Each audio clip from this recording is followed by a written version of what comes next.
Bom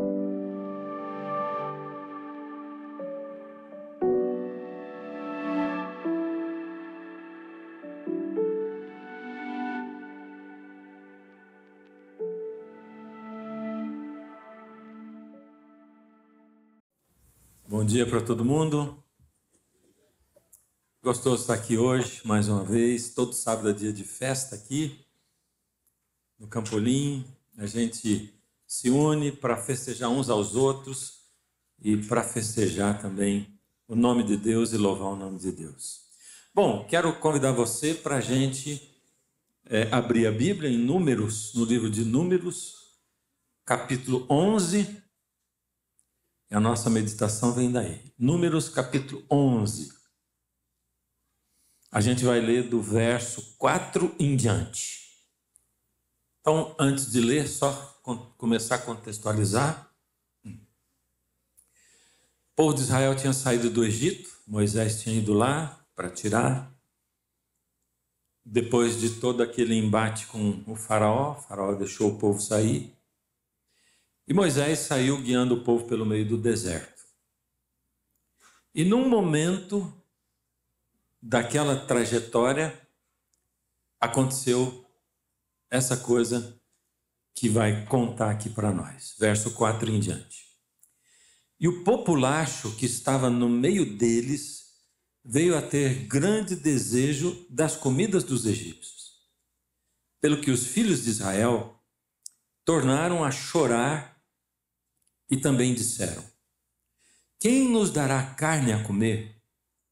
Lembramo-nos dos peixes que no Egito comíamos de graça, dos pepinos, dos melões, dos alhos silvestres, das cebolas e dos alhos. Agora, porém, seca-se a nossa alma e nenhuma coisa vemos senão esse maná. Era o maná como semente de coentro e a sua aparência semelhante à de bidélio. Bidélio eu não faço nem ideia do que seja, mas talvez você saiba. Espalhava o povo, espalhava-se o povo e o colhia, e em moinhos o moía, ou num grau, e pisava, e em panelas o cozia, e dele fazia bolos. O seu sabor era como de bolos amassados com azeite. Quando de noite descia o orvalho sobre o arraial, sobre este também caía o maná. Beleza. Vamos contextualizar melhor a coisa, né? Aqui estava o povo de Israel andando lá no deserto, indo para a terra prometida.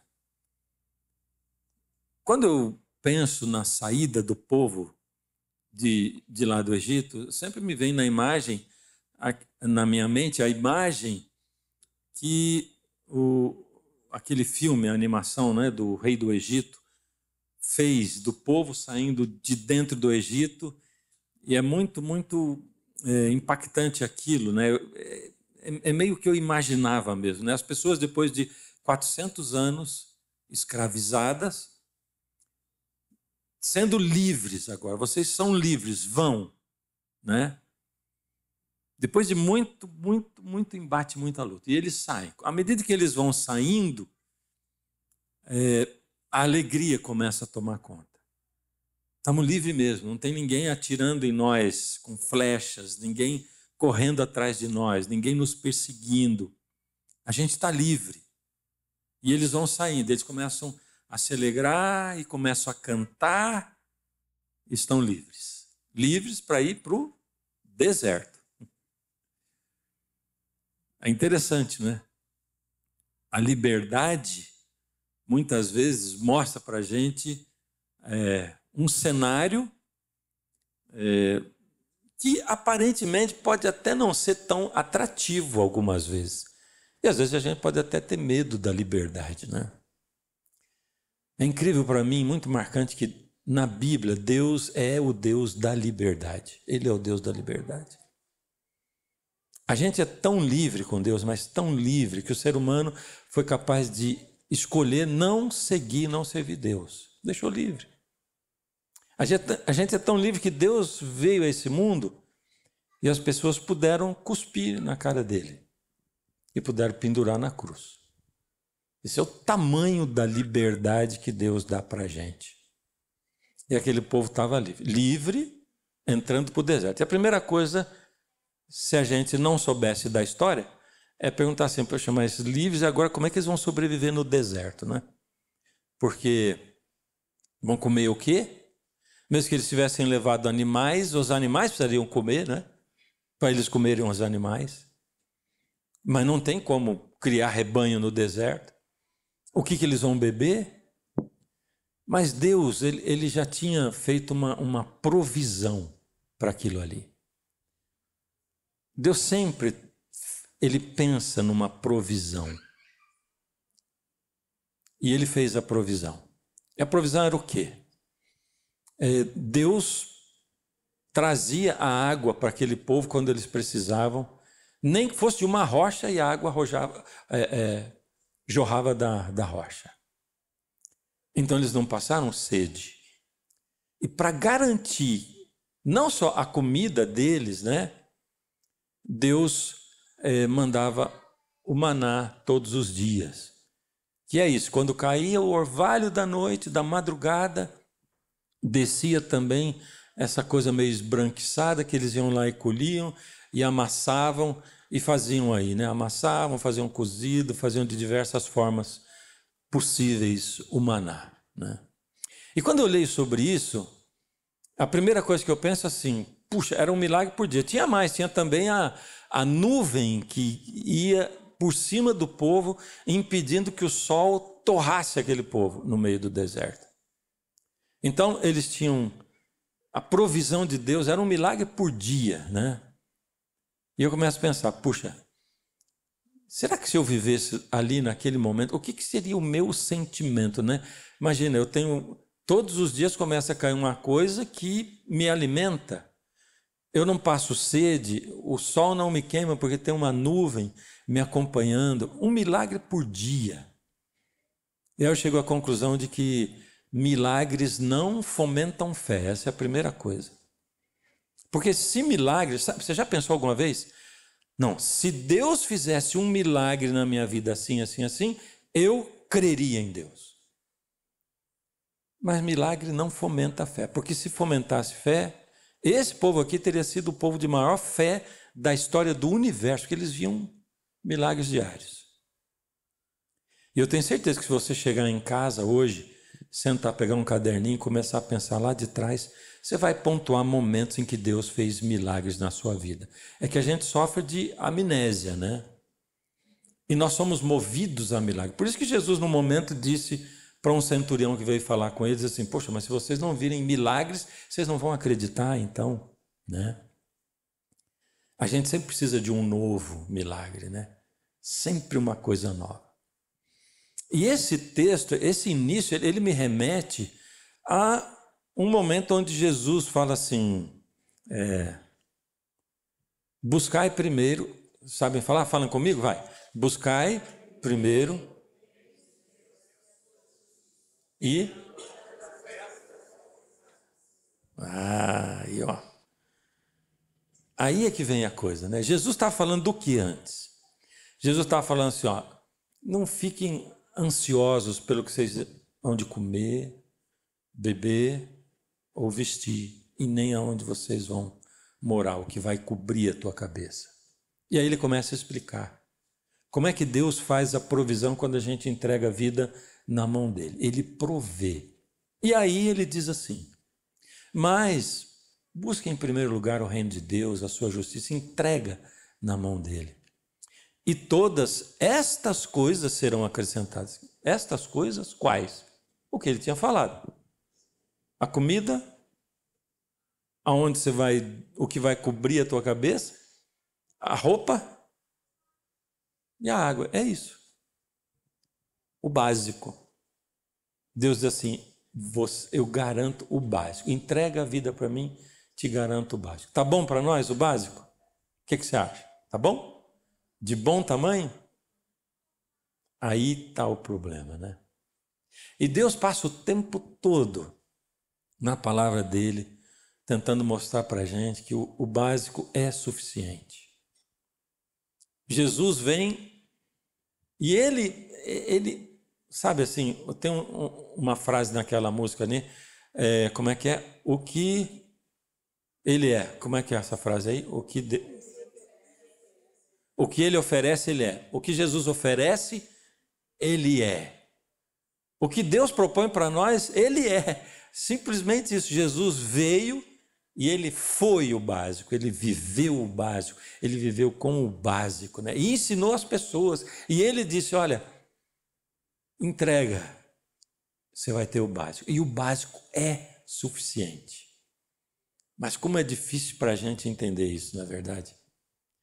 Você imagina que aquele maná, aquela provisão que Deus fez, aquilo ali, inclusive, era um negócio tão balanceado que eles não ficavam doentes. E não dava para ficar doente no meio do deserto, porque não tinha hospital. Então Deus pensou numa coisa assim, mas era o básico, né? Era o básico. Eu sempre costumo dizer, né? A base da desgraça é a comparação também, porque a gente se compara com outros, né? E a gente também fica preso numa palavrinha de 2 letras, que é essa S-E, que é o quê? Se. Puxa, mas se, e a gente fica preso no passado com coisas que a gente não fez, com coisas que a gente poderia fazer, com coisas que a gente poderia ter se eu tivesse, se eu fosse, se eu tivesse feito, se eu possuísse, se, então eu seria feliz, né? Aí o texto fala assim, e o populacho que estava no meio deles. Bom, o que era esse populacho? Populacho que era um pouquinho de gente, né? Alguns estrangeiros que saíram de lá do Egito, provavelmente egípcios ou egípcias que se casaram com gente do povo de Israel. E era muito pouquinha gente, porque eles não se misturaram. Os egípcios não se misturaram com eles, né? Então era um pouquinho de gente que estava ali no meio deles, começou a reclamar. E reclamação é contagiosa. É muito contagiosa. Por isso assim, pensa muito bem, sabe? Quando você reclama, ou quando você vive no meio de gente que vive reclamando, né? Que vive criticando. Crítica é contagiosa. Reclamação é contagiosa. E aquele clima de crítica começou a contagiar. De tal forma que um populacho que começou a falar, um tantinho de gente, começou a contagiar todo mundo, e de repente, todo mundo estava insatisfeito. Todo mundo. E todo mundo era quanta gente? Bom, pelo que diz ali, os homens, do número de homens na idade militar, você colocando uma média de homens e mulheres, tudo, é aproximadamente 2 milhões de pessoas. Homens, mulheres e crianças. 2 milhões de pessoas. Era esse tanto que Deus alimentava por meio do deserto. Era esse tanto de gente de quem Deus cuidava, dando água, dando abrigo. Era esse tanto de gente que Moisés liderava, porque Deus chamou para liderar. Agora, você imagina 2 milhões de pessoas reclamando, com veemência, reclamando. E aí diz até o seguinte, quer ver? No verso 10 diz assim, então Moisés ouviu chorar o povo por família, cada um à porta de sua tenda. Uau! Cada um à porta de sua tenda. Então, era a multidão de 2 milhões de pessoas reclamando da liderança. Ou seja, Moisés foi cancelado. Foi o primeiro caso de cancelamento virtual sem ter virtual naquela época. Era um cancelamento real mesmo. Moisés estava sendo cancelado. O povo odiava Moisés. E qual era a reclamação? A reclamação é assim, a gente não suporta mais maná. É maná no café, no almoço, na janta. É maná frito, maná cozido, maná cru, maná amassado, maná esticado. Não queremos mais maná, a gente quer comer comida de verdade. Nós queremos carne. Tinham razão eles ou não? Vai comer maná só você, para você ver como é que é. É fácil criticar o outro, ou não é? Hã? Ou você nunca diz assim, só isso de mistura? Mas a gente gosta de olhar o copo meio vazio sempre, né? Aí tem tanta coisa para a gente pensar no meio disso tudo, na verdade. Tanta coisa, né? Como olhar o copo meio cheio ao invés de meio vazio, né? Como todo dia manter o coração agradecido, né? O coração agradecido formoseia o rosto, né? Traz um sorriso, né? Eu falo, virou e mexe eu estou falando aqui, mas faz um caderninho de bênção, sabe? Faz. Nem que você passa lá um mês sem escrever nele, mas quando você lembra, puxa, faz um mês que eu não escrevo, vai lá e enumera as bênçãos. Se você esquecer um mês, você vai esquecer de um monte de coisa. Semanalmente, ainda assim é capaz de você esquecer. Mas se fosse semanalmente, quando você parar para olhar para trás, você fala, nossa, eu não tinha lembrado disso. É tanta bênção que a gente recebe de Deus, né? E eles lidavam com Deus. Olha, nesse momento, auge aqui, quando diz assim, né? Aqui diz assim, cada um à entrada da sua tenda, né? Então Moisés ouviu chorar o povo por família, cada um à porta da sua tenda. E a ira do Senhor grandemente se acendeu e pareceu mal aos olhos de Moisés. Disse Moisés ao Senhor, para aí. Chegando aqui, a gente já vê uma diferença, porque aqui a gente tem, vamos dizer, personagens, a gente tem Deus, quem mais a gente tem? Moisés e quem mais? O povo, né? Tá subdividido assim, né? Deus, Moisés e o povo. Quem tá brabo aqui?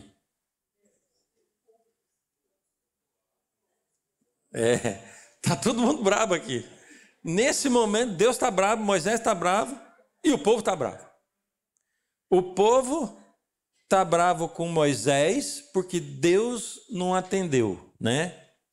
Deus está bravo com o povo porque reclamou do Moisés que ele botou lá. E o Moisés está bravo com Deus porque mandou ele levar o povo. Olha, virou uma coisa assim. E aí começa um diálogo agora, né? Aliás, o diálogo começa quando o povo começa a reclamar, certo? O povo reclama. E o povo reclama de quem? De Deus. Para quem? Para Moisés. E Moisés reclama. E ele reclama de quem? Reclama do povo ou de Deus? Ali diz assim, e disse Moisés ao Senhor. O povo reclama de Deus para Moisés. Mas Moisés, quando ele vai reclamar, ele reclama direto para Deus. Tem alguma diferença nisso ou não?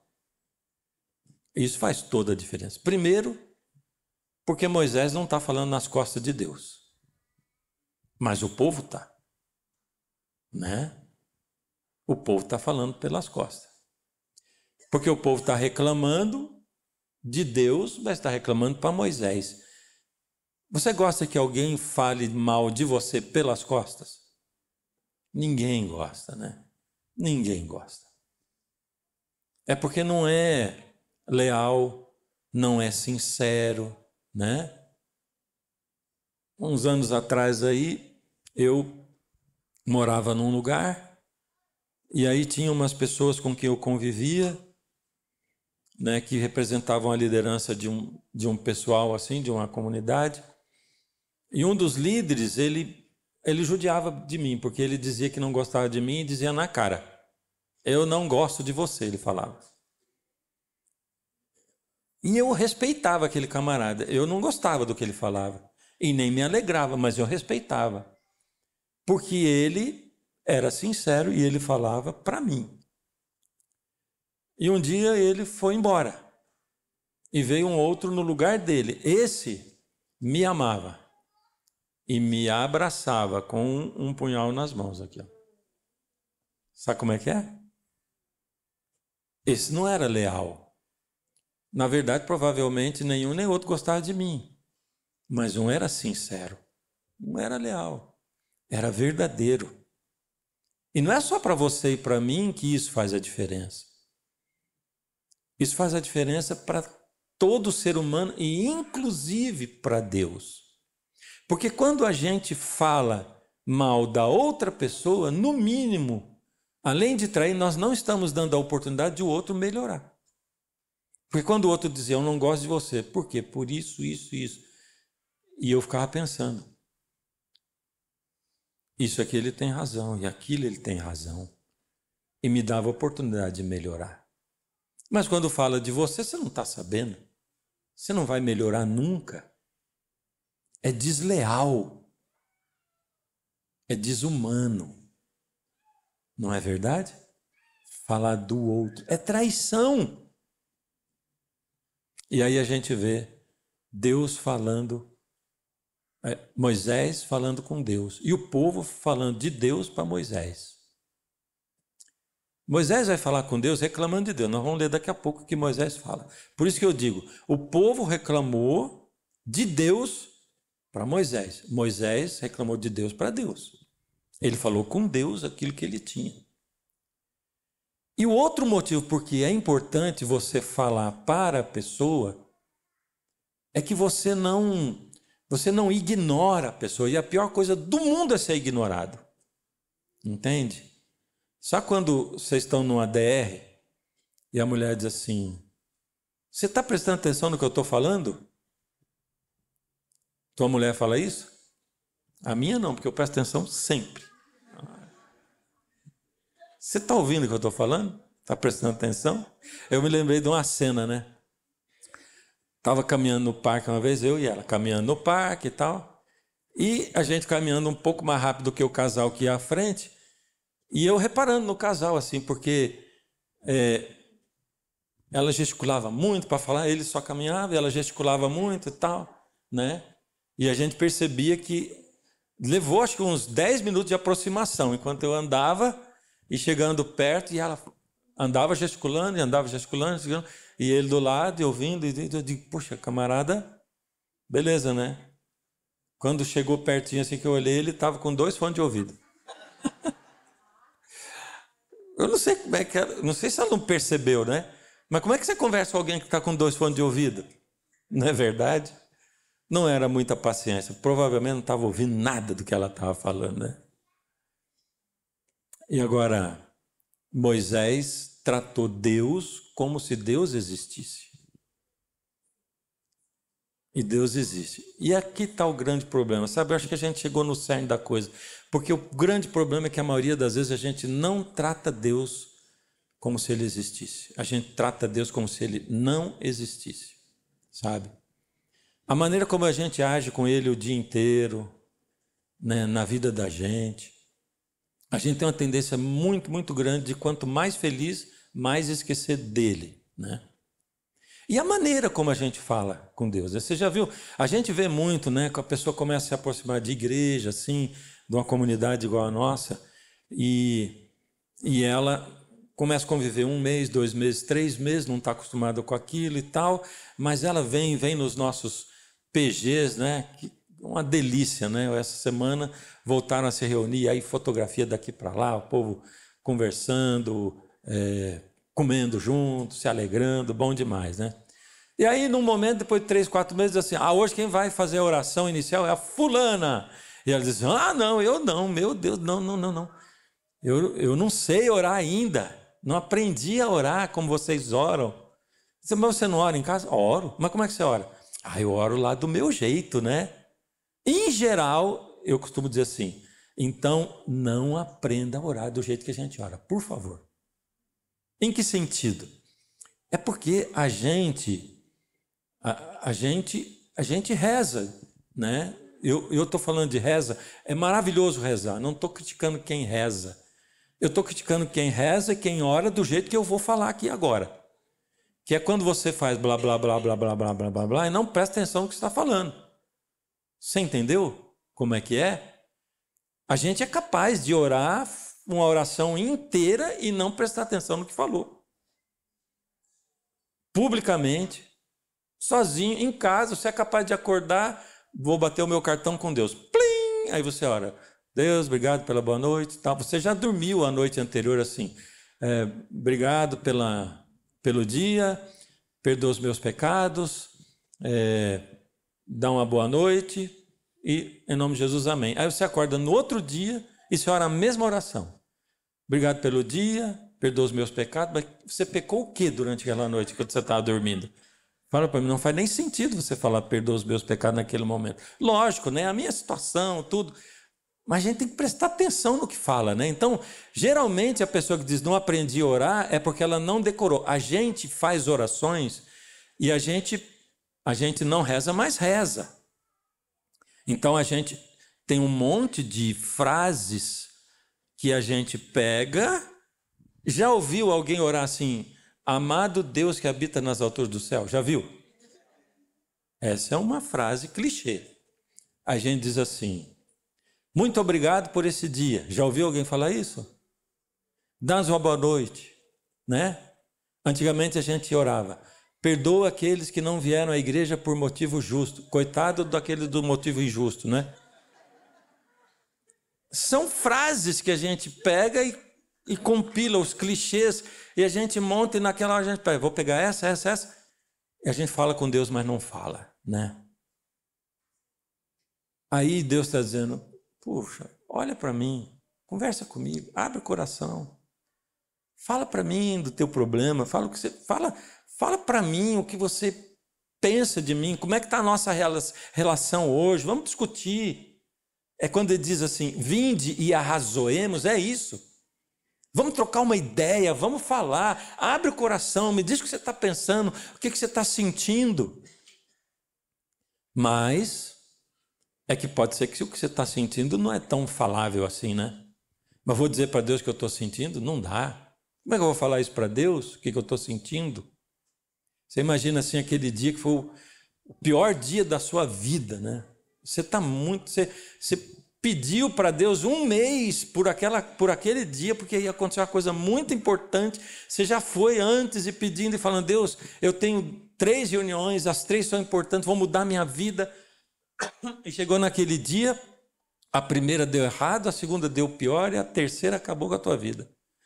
Aí você volta para casa, você volta passado, você já não acredita mais em Deus, você tá transtornado, você não quer falar com ninguém, você fala assim em casa: hoje, olha, eu não vou comer, não vou nada, eu vou entrar no quarto, vou tomar banho, vou deitar. E antes de deitar, você vai lá, joelha do lado da cama, como é seu costume: Deus, obrigado pelo dia, você quer lá me dar uma boa noite.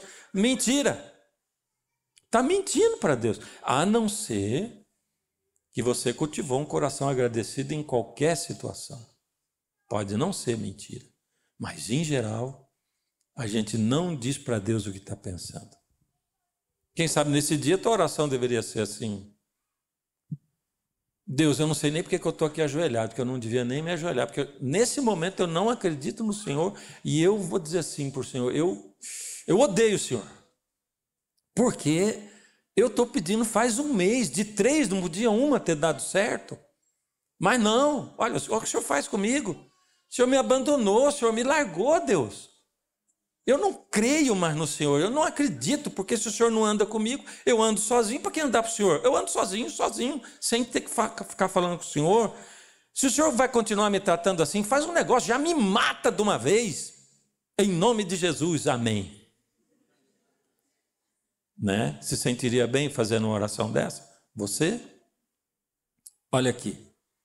A gente parou onde mesmo? Aqui, ó. Verso 11. Disse Moisés ao Senhor: por que fizeste mal a esse teu servo? Por que o Senhor fez mal a mim, ele começa falando. E por que eu não achei favor aos teus olhos? Visto que o Senhor pôs sobre mim a carga de todo esse povo. Por acaso eu dei a luz a todo esse povo? Para que o Senhor fique dizendo para mim, leva no teu colo como uma ama leva a criança que mama, leva para a terra prometida, até que o Senhor prometeu dar para eles, não eu. Da onde eu teria tanta carne para dar para esse povo? Porque eles ficam chorando diante de mim, dizendo, dá-nos carne para que possamos comer, eu sozinho não posso levar todo esse povo, é pesado demais para mim. Se o Senhor vai me tratar assim, me mata de uma vez. Se eu tenho achado favor aos teus olhos, e não me deixes nessa minha miséria. Essa foi a oração de Moisés. Você quer ver uma coisa mais estranha ainda? Se você continuar lendo aí no capítulo 12, verso 3 vai estar escrito assim. Aqui é Deus falando de Moisés, hein? Era o varão Moisés muito manso, mais do que todos os homens que havia sobre a terra. Isso é legal, não é? Isso é legal. Porque a visão de Deus de mansidão, ela é diferente da minha visão de mansidão. E Deus quer ser tratado como alguém que existe. Deus não é um amigo imaginário. Deus não é um ser que não existe para você tratar de qualquer jeito. Falar com ele, inventar essas frases, ficar falando, para você falar com Deus só quando você está com problema. Deus não é um ser que não existe para você tratar como se ele não existisse e ficar só falando palavras de elogio. Com quem que você fala só palavras de elogio? É porque a gente é humano. A gente erra, a gente chora, a gente ri, a gente se alegra, a gente se enerva, a gente chuta o balde. Esses somos nós. E Deus sabe o que vai dentro da tua alma, dentro do teu coração e quem você é. E Deus prefere a lealdade de alguém que diz, Deus, o Senhor sabe quem eu sou, eu não tenho fé nesse momento. Deus é imagina se eu chegasse para minha mulher e dissesse assim, quero te fazer uma declaração de amor.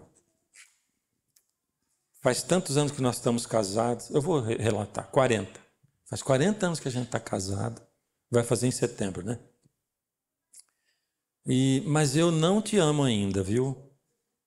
Eu não te amo, mas eu estou sendo sincero, eu não te amo. Olha, nunca amei, desde que a gente casou, nunca te amei, nunca gostei de você, me esforcei, mas eu estou sendo sincero e eu quero te falar um negócio. Me ajuda a começar a te amar. Eu estou com 62, 40 de casamento. O que você acha que ela ia dizer para mim?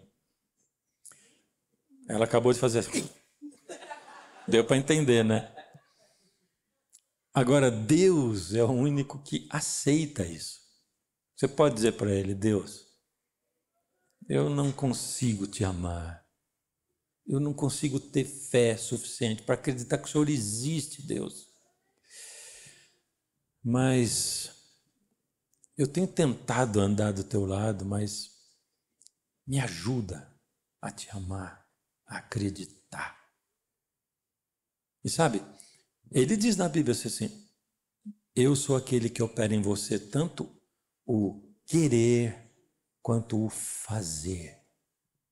Entende? Senhor, eu nem quero.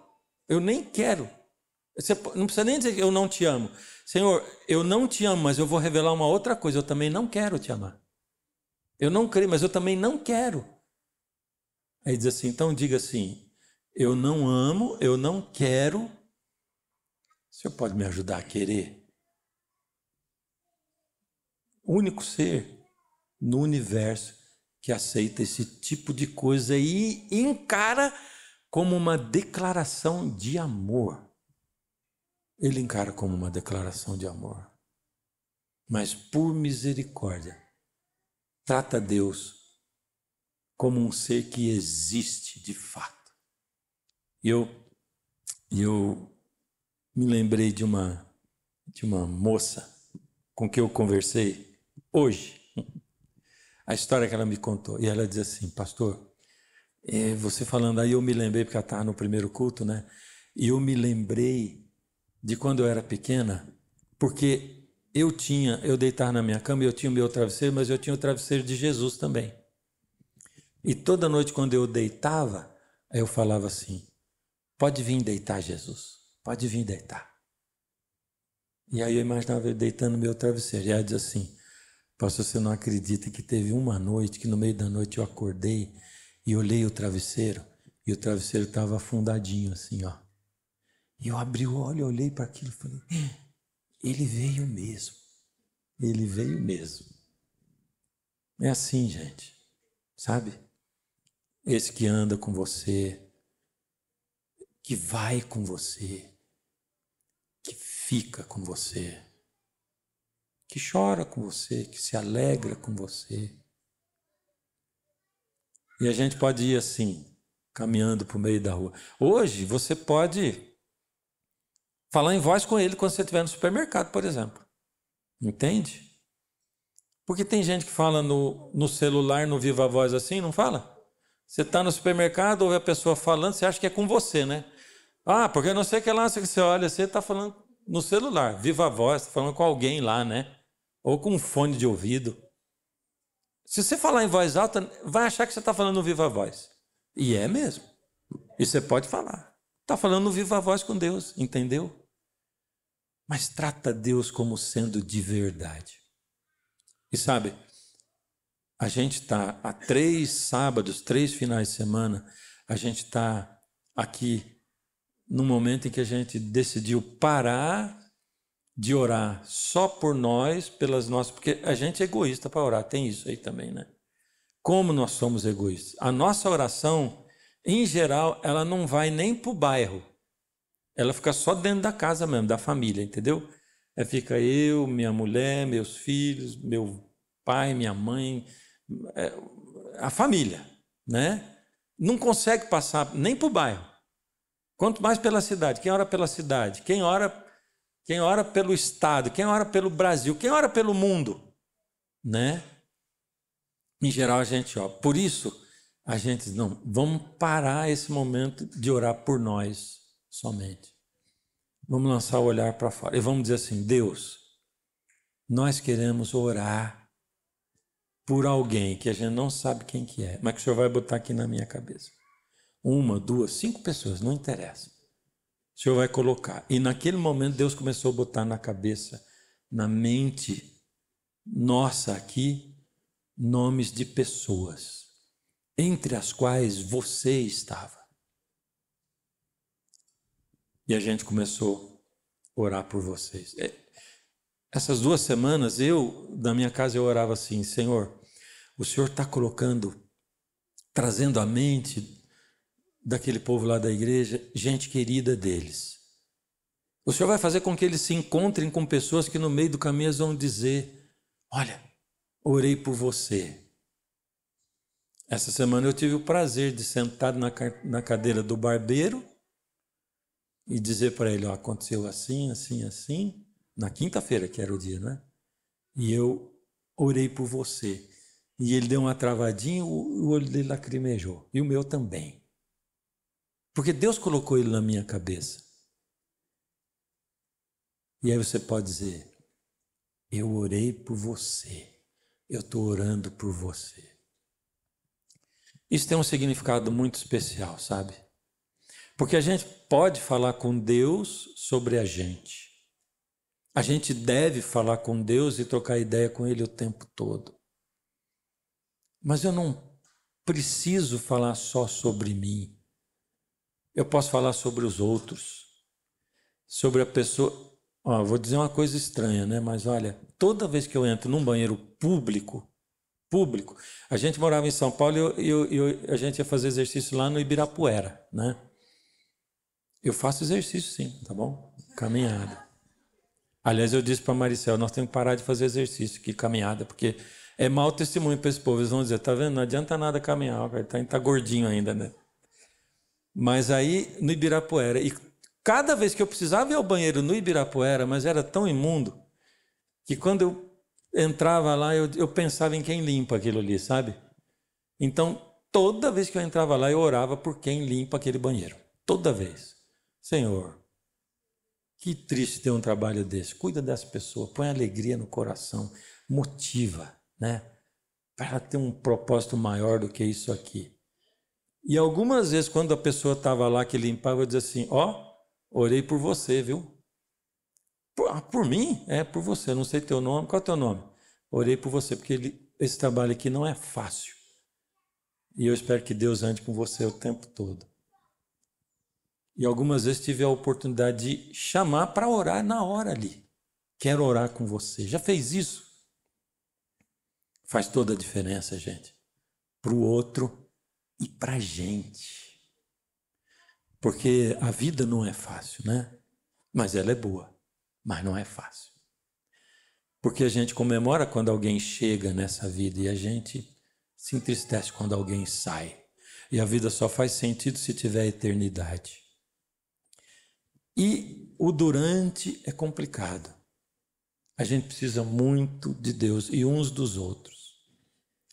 E quantas vezes, em momentos de angústia, de luta, momentos difíceis, aí eu falo com Deus, Senhor, olha, eu sou fraquinho, minha fé é fraca, e eu não tenho nem, Senhor, se for olhar na minha conta bancária da fé, ela está negativa. Mas eu sei que não está. Por mim estaria. É porque eu sei que tem gente orando por mim. Então o que falta em mim? Tem gente depositando fé na minha conta da fé, intercedendo por mim. Porque o Senhor permitiu que aquilo que falta em mim, ainda outras pessoas me ajudem a completar. E é tão gostoso quando alguém chega e diz assim, tal dia eu estava orando por você. Você vai lembrar que ele diz, fala, fui confortado, fui consolado. Gente, nessas últimas 2 semanas, Deus uniu a gente com vocês e nós uns aos outros, através dessa coisa chamada oração. Oração. E eu acabei de lembrar de um pedido para a gente fazer, que é o pai que levou o filho para Jesus curar. E ele diz, porque o meu filho, ele se joga no fogo, se joga na água e não sei o que lá, eu não sei mais o que fazer. O Senhor cura o meu filho? E Jesus assim, você tem fé? E na hora de sopetão ele diz assim, tenho. Pensou de novo. E ele pensou, eu não tenho fé nenhuma. Aí ele olhou para Jesus e disse assim, Senhor, me ajuda na minha falta de fé. E Jesus aceitou a declaração de amor dele e curou o filho dele. Não tem jeito mais gostoso da gente se unir do que através dessas orações, desse espaço que Deus abre para a gente se achegar a Ele e para a gente se achegar uns aos outros também. A gente vai cantar uma música, tomar um pouquinho de água aqui antes. Depois do segundo sermão fica impossível de cantar quase.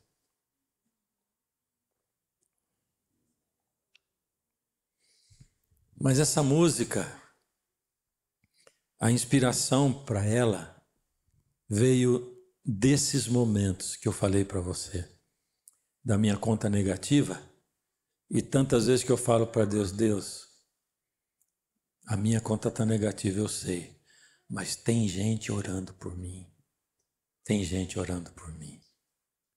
E a gente quer aqui junto, pedir para Deus que essa música sirva de estímulo para você continuar fazendo isso. Para a gente fazer uns pelos outros. E para a gente manter essa ligação tão íntima, tão direta, tão humanamente perfeita com esse Deus, com esse Jesus que se inclina para nos ouvir.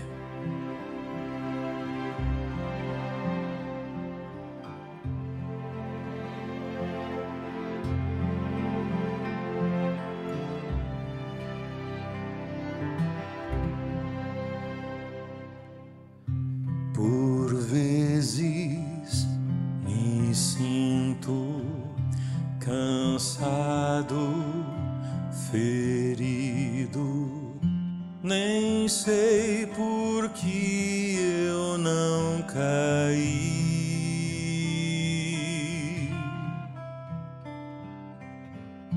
De onde a força vem pra mim?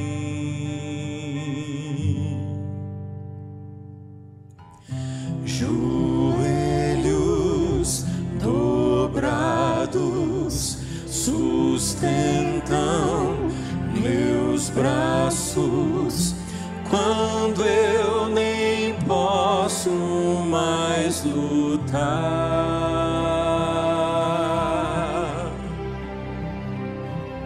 Sinto que alguém está a orar.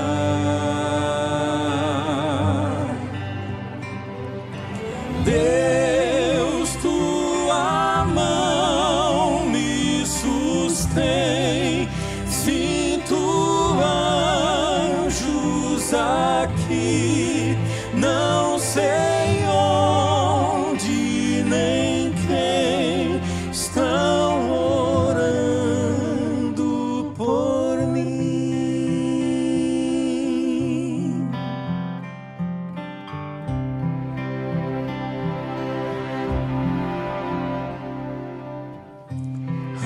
Às vezes, sozinho, eu choro baixinho quando eu nem posso caminhar.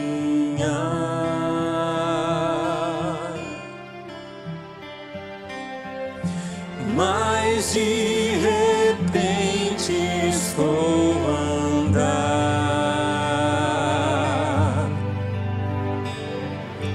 Deus, tua mão me sustém. Sinto anjos aqui, não sei onde nem quem estão orando por mim. E se o mal me alcançar, e se a dor me assaltar, só me deixe sentir que alguém ora por mim.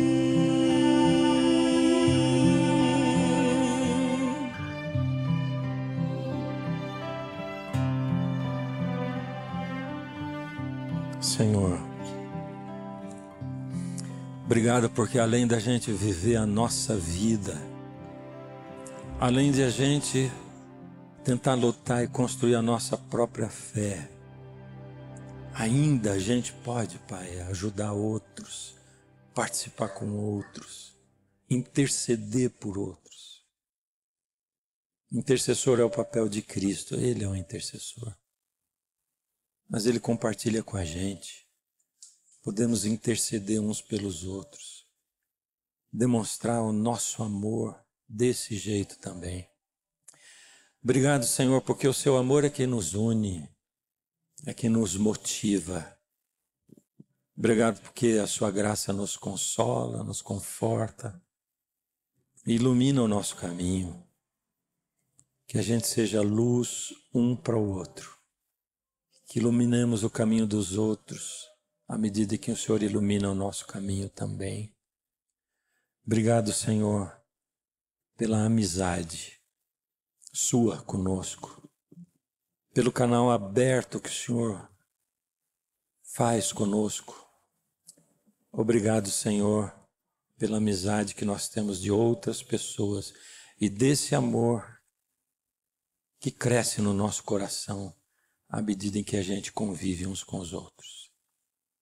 Que o seu amor nos una, que a convivência com o Senhor cresça na convivência nossa com os outros também. Obrigado porque a gente está aqui hoje, Senhor. Nos traz de volta a semana que vem. Em nome de Jesus oramos. Amém.